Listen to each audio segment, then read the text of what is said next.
Bismillahirrohmanirrohim. Assalamualaikum warahmatullahi wabarakatuh.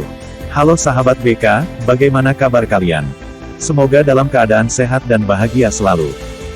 Pada video kali ini, Patris akan membahas review kampus Institut Pertanian Bogor.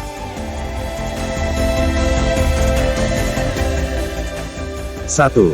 Profil Institut Pertanian Bogor.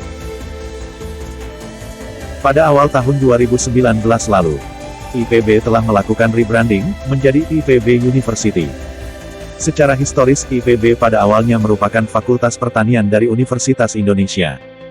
Kemudian pada tanggal 1 September tahun 1963, Presiden Soekarno melakukan peletakan batu pertama pembangunan kampus, sekaligus menandai peresmian Institut Pertanian Bogor sebagai sebuah perguruan tinggi mandiri. IPB didirikan dengan tujuan agar bangsa Indonesia mempunyai perguruan tinggi kelas dunia, yang memiliki kompetensi dalam bidang pertanian, biosains, dan berbagai bidang yang terkait. Hal ini dilakukan untuk memperkuat ketahanan pangan, bioenergi, penciptaan lapangan kerja, pengentasan kemiskinan, dan menjaga lingkungan hidup.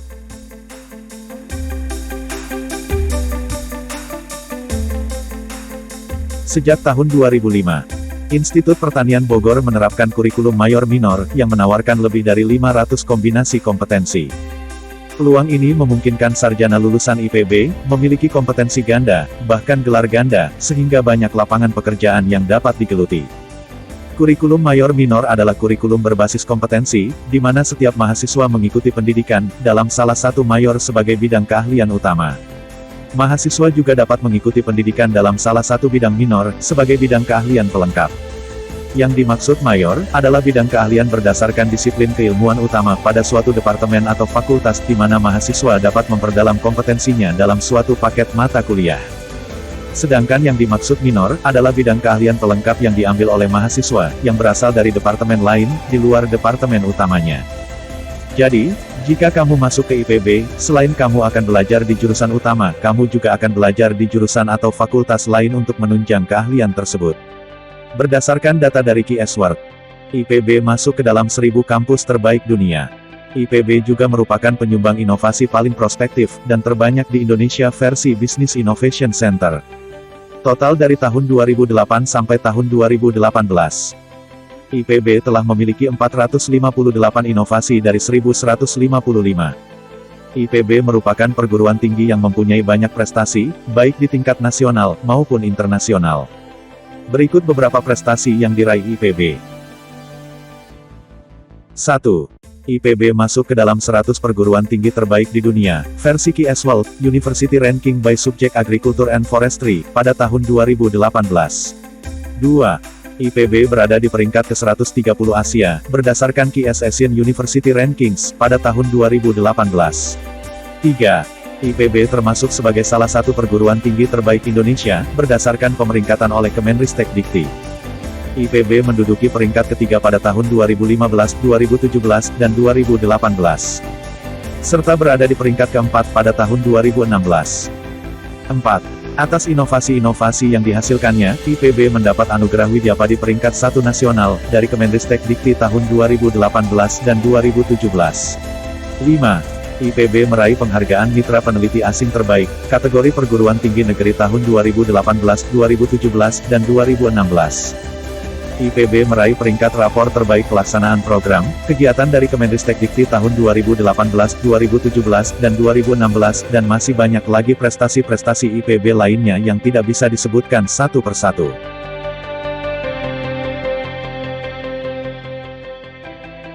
Dua. Fasilitas.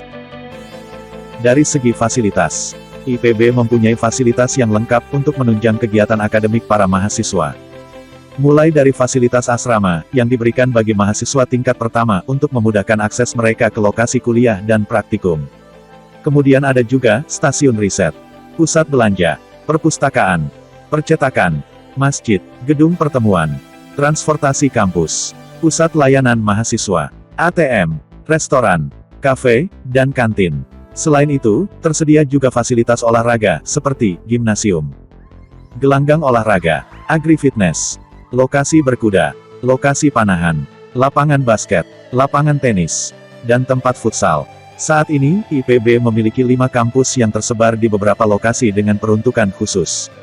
yaitu sebagai berikut. Pertama, Kampus Dramaga. Sebagai kantor rektorat dan pusat kegiatan belajar mengajar, dari S1 sampai S3. Di sana juga terdapat fasilitas sosial, dan fasilitas umum. Kedua, Kampus Baranang Siang. Sebagai pusat kegiatan penelitian, dan pemberdayaan masyarakat, serta pendidikan pascasarjana eksekutif. Ketiga, Kampus Gunung Gede. Sebagai pusat kegiatan pendidikan, manajemen dan bisnis. Keempat, Kampus Cilibende. Sebagai pusat kegiatan pendidikan, vokasional diploma. Kelima, Kampus IPB Taman Kencana. Sebagai pusat studi biofarmaka tropika IPB. 3. Alumni. Banyak alumni IPB yang telah sukses dan menjadi orang-orang berpengaruh di Indonesia. Beberapa di antaranya adalah sebagai berikut. Pertama, Presiden RI ke-6, yaitu Bapak SBY. Beliau mengikuti pendidikan doktor dalam bidang ekonomi pertanian di IPB. Kedua, Wildan Mustafa, pemilik Java Frinsa Estate. Ia merupakan alumni program studi ilmu tanah dan sumber daya lahan, angkatan 1987. Ketiga, Muhammad Eka Pramudita, pemilik PT Kemenadi Industri Mandiri. Ia merupakan alumni jurusan Ilmu dan Teknologi Pangan. Lulus pada tahun 2016. Keempat, Indra Tamrin, owner Yurti. Ia merupakan alumni jurusan Komunikasi dan Pengembangan Masyarakat. Lulus pada tahun 2010.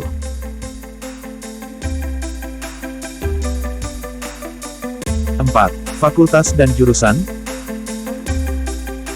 Sejak berdiri pada 1963, IPB sudah unggul dalam hal akademik. Kini IPB memiliki 9 fakultas dan 1 sekolah bisnis dengan 39 program studi sarjana. Jumlah mahasiswanya mencapai 27.000 orang, dengan tenaga pengajar sebanyak 1.250 orang, dan profesor lebih dari 200 orang. Kompetensi lulusan Institut Pertanian Bogor tidak terbatas pada aktivitas pertanian on-farm semata, melainkan juga mencakup aktivitas off-farm, yang di dalamnya tercakup agribisnis, agroindustri, agroservices, dan agrowisata di bidang pertanian, perikanan, kelautan, peternakan, kehutanan, dan kesehatan. Adapun fakultas dan jurusan di IPB, serta daya tampungnya, adalah sebagai berikut.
Seleksi masuk IPB. Ada beberapa jalur masuk ke IPB University. Adapun jalur masuk IPB untuk program sarjana adalah sebagai berikut. 1. Jalur SNMPTN. Sama seperti halnya di kampus-kampus lain, jalur SNMPTN juga tersedia di IPB. Jalur SNMPTN ini diselenggarakan oleh LTMPT, dan penilaiannya menggunakan nilai rapot dari semester 1 sampai semester 5. 2. Jalur SBMPTN. Seperti yang sudah kita tahu, Jalur SBMPTN juga diselenggarakan oleh LTMPT. Penilaiannya menggunakan hasil tes UTBK. Untuk tahun 2020 ini, ada penyesuaian UTBK akibat adanya pandemi virus corona. Soal yang diujikan hanya tes potensi skolastik saja. Pada tahun ini, ujian hanya sekali. Pendaftaran UTBK dan SBMPTN dilakukan secara bersamaan, sekaligus memilih PTN dan prodi tujuan. Sehingga, peserta belum tahu nilainya berapa saat mendaftar ke prodi tersebut. 3. Jalur beasiswa utusan daerah. Jalur ini adalah jalur penerimaan mahasiswa baru program Sarjana IPB, yang direkomendasikan dan dibiayai oleh pemerintah pusat, atau pemerintah daerah, atau perusahaan, atau lembaga swasta, yang mana, apabila mahasiswa tersebut telah lulus diharapkan kembali untuk membangun daerahnya. Adapun ketentuannya, adalah sebagai berikut.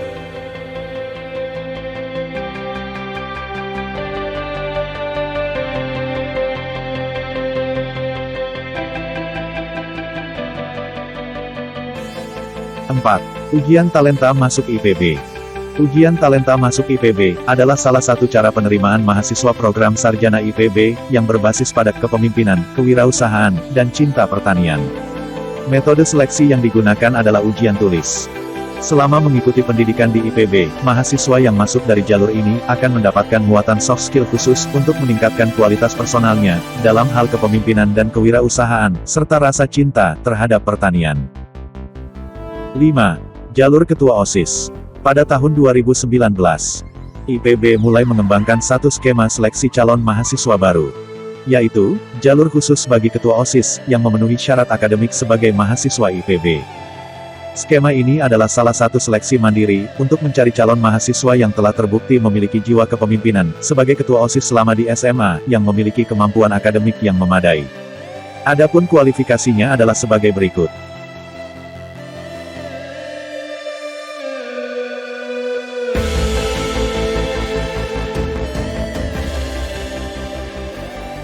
6.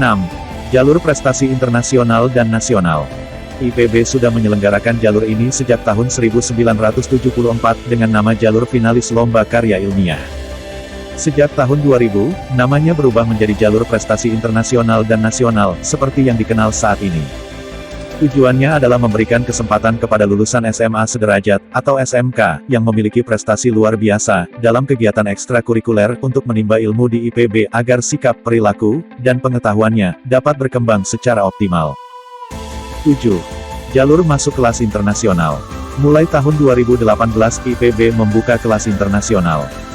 Terdapat 3 program studi yang tersedia untuk kelas internasional, yaitu, jurusan kedokteran hewan, jurusan teknologi pangan, dan jurusan teknologi industri pertanian.